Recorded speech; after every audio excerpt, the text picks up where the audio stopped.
Hello and welcome to another Tifo Members Tactics video. Today we're going to be discussing Argentina. This was the request of Flipendo. Obviously we've got the Copa America coming up and Argentina, something of a curate's egg. Obviously they didn't do too badly in the World Cup before going out to France, but they seem to be a team at the moment, or in recent memory, that have a number of issues. So what we're going to do is look at their two most recent friendlies. These both happened in March.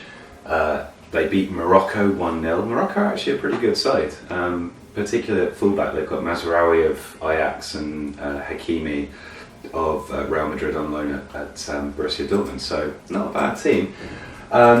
And then we're going to look at the defeat to Venezuela, in which Salomon Rondon was exceptional for Venezuela. But obviously, Argentina have got a lot of good players. They've got arguably the best player in the world, but for some reason, under Lionel Scaloni, who took over from Jorge Sampaoli, things are not quite clicking. A brief bit on Scaloni: he was Sampaoli's assistant at Sevilla, and then Eduardo Berizzo took over at Sevilla after Sampaoli. Another Bielsa disciple. Good to get Bielsa in there. Scaloni followed Sampaoli to the Argentine national setup, worked as his assistant, then as a caretaker coach in November for the friendlies when Sampaoli was left off to the World Cup, and is now the full-time manager. He's never held a managerial position other than being an assistant or a caretaker.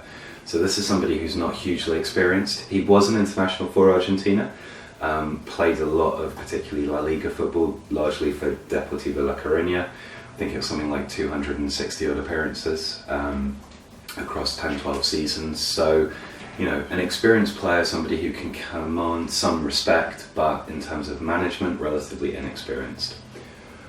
Against Morocco, Argentina lined up here as pretty much a 4-4-2. However, they did some interesting things. So the fullbacks, where I've underlined in red, by the way, that means those players are not actually in the current Copa America squad. That's worth bearing in mind. So Kahneman and Montiel, not in the Copa America squad. So fullbacks pushed super high up to this level, and what you effectively had was a kind of 4 shape. So the centre backs kept quite deep. Andrada, the goalkeeper, pushed up, and that almost created a kind of a back three, but with the goalkeeper kind of really coming and sweeping as much as possible. Acuna is largely a left midfielder. He's not really a left back, and he only plays left back for the Argentine national side. Montiel is a full-back, but can also play as a wing-back and can even play as a right midfielder. So clearly what they're seeking to do here is to get these guys very, very high. De Paul, Pereira. Now Pereira is more of a natural central midfielder, an attacking midfielder. De Paul can play wide, but also can play centrally. So again, these guys are coming in here. Dybala is dropping off here. So what you would see when you watch this game was the shape of basically two defenders, two central midfielders who sit quite deep with the fullbacks pushing up, and then just this kind of attacking morass up here. What these guys were looking to do is play between the Moroccan lines a lot. So Dybala dropping off, De Paul cutting in, Pereira cutting in, but also dropping off, and creating a shape which effectively saw Paredes sort of sitting here as a kind of a screening midfielder, but also a deep line playmaker. Rodriguez pushing up, and therefore this area is where all the movement happened. And you'd have a lot of players kind of dropping in, pushing up, and it worked quite well actually from an attacking perspective. The problem is that when you've basically got a shape that's, let's make this a little more clear. These are your fullbacks, remember? And then midfielders here. That leaves huge spaces. Right, so you've got a big old space here, you've got a big old space here, and also these guys are very isolated. So what would quite often happen bearing in mind, as I said before, that Morocco have got really good fullbacks. These centre-backs were having to push really quite wide to cover off. Paredes ended up sort of sitting quite deep. The goalkeeper was playing a really high line. And it basically meant that Argentina had very little defensive solidity and very little defensive cover. Now, they got away with it against Morocco because Morocco didn't really finish chances and weren't able to build play quite as well as they would have hoped. But the impression that you come away with from having watched this game is that this is a side who are really quite interesting in this area of the pitch, but because of how they're looking to progress the ball and because of looking how they're looking to kind of construct these moves out wide with nice overlaps from these guys to feed in Martinez, good striker in the air, Dybala dropping off and playing through balls. You know, there's a lot happening here. This has not been addressed back here. Kahneman and Petzela actually defended pretty well, but they were left isolated a lot. Paredes is not somebody that you want to spend most of their time screening. He's somebody who was linked as a sort of Fernandinho possible replacement at Man City. That didn't happen, but you know, he is a deep line playmaker. He's the sort of person who you want sitting here and feeding these players further up the pitch and creating, rather than being sucked back into this position here to try and cover off this defensive frailty. So, you know, signs of promise. A victory is no bad thing, but, you know, significant defensive weaknesses. I'm going to swap over now.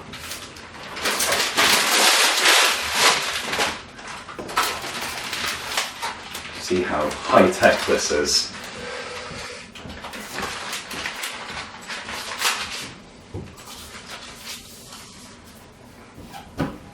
So, against Venezuela, hope the framing is reasonable. Can't really see. Yeah, it looks okay.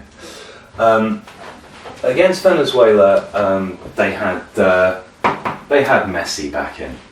So obviously, at this point, what you're expecting of Argentina, and Argentina have done this before, but they've had a couple of really strong attacking players, and then everything is constructed around that. So obviously, if you've got someone like Messi, who is the best player in the world, arguably, then you're going to construct a team to sort of service him and you know, make the best of his qualities.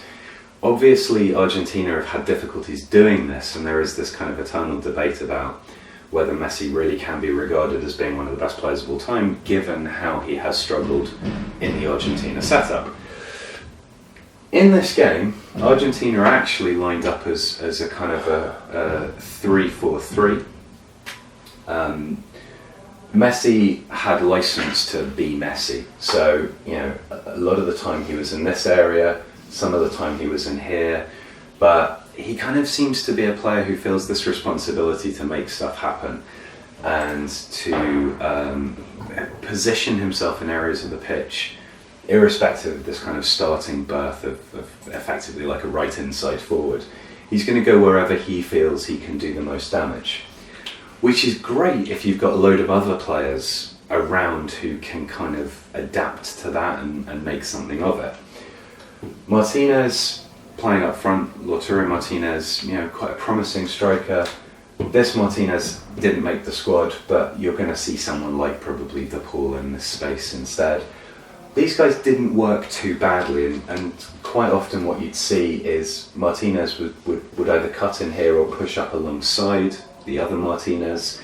Tagliafico, who's obviously the left back who's played so well for Ajax this season, would either get quite high and look for an overlap here, or actually push infield quite a lot, especially if Martinez cut out. So there's quite a nice solidity on this left hand side. Paredes again, kind of sitting back. This space here, and then looking to launch attacks and create through balls, and that all worked really well. What did not work well at all was this right hand side.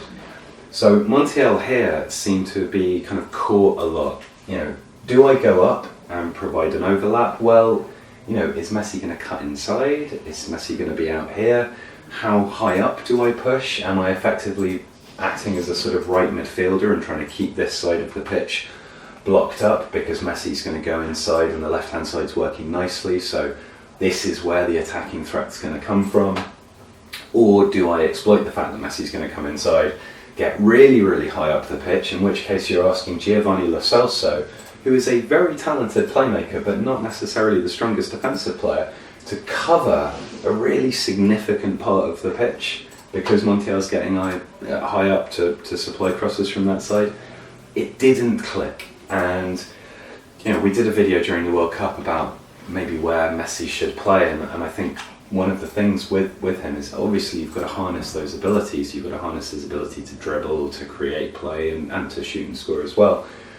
But he is best centrally now. This it's not a lack of effort, it's not a lack of work rate or anything like that. It's more the fact that he is so used now, I think, particularly with Barcelona, but also in the Argentine national side, of having teams constructed around him. And the area where he can do the most damage really is in the central areas. If he's going to play wide right, he'll end up here anyway. And in that instance, you've got to build the right-hand flank of your team to not really be attacking. So, for example, if Argentina were looking to replace Lo Celso with much more of a kind of ball-winning midfielder on that side, there's a guy called Santiago Aracibor who's at Stuttgart. I think he's only got something like 2 or 3 caps, but he's very much the kind of tough tackling, Diego Simeone style of midfielder. Someone like him, he's not in the squad. He played in the friendlies, but didn't make the squad. He would be a natural fit here, but instead, stacking the creative side, and again, the problems that would then manifest, and as I said, Salomon Rondon basically took them apart. What you ended up having was basically a side that was stacked like this. Your wing backs are up here, your nominal other central midfielder is here, and then Paredes is here, and Venezuela, basically, they took the ball into this area roughly of the pitch, where possible, and hit long balls through. These guys didn't cut it. Foyth, Spurs player, very elegant defender on the ball, getting out-muscled. Mercado and Martinez didn't make the cut, but the Argentina, great going forwards, but at the back, partly because of the quality of players, and also partly because of the way the team sets up and looks to attack, it just leaves these guys really, really exposed. In terms of how this bears out for the Copa America, well, because of individual quality, you would always expect Argentina to progress at least from the group stages, and there's a 3rd place playoff, so it's pretty difficult not to get out of the groups in this Copa America. But until Argentina have a really serious think about how to address these defensive frailties and how to not leave a backline of not world-class central defenders exposed, and to not suck Paredes too much into being a screener rather than a playmaker, they are going to struggle, and not even having the best player in the world is going to address that. So that was our tactics video. Again, remember, always underneath the line here in the comments section, make further suggestions for other teams that you want us to look at. MLS, Liga MX, maybe another Copa America side, maybe another international side. And we'll be back next week with another video. Thanks very much.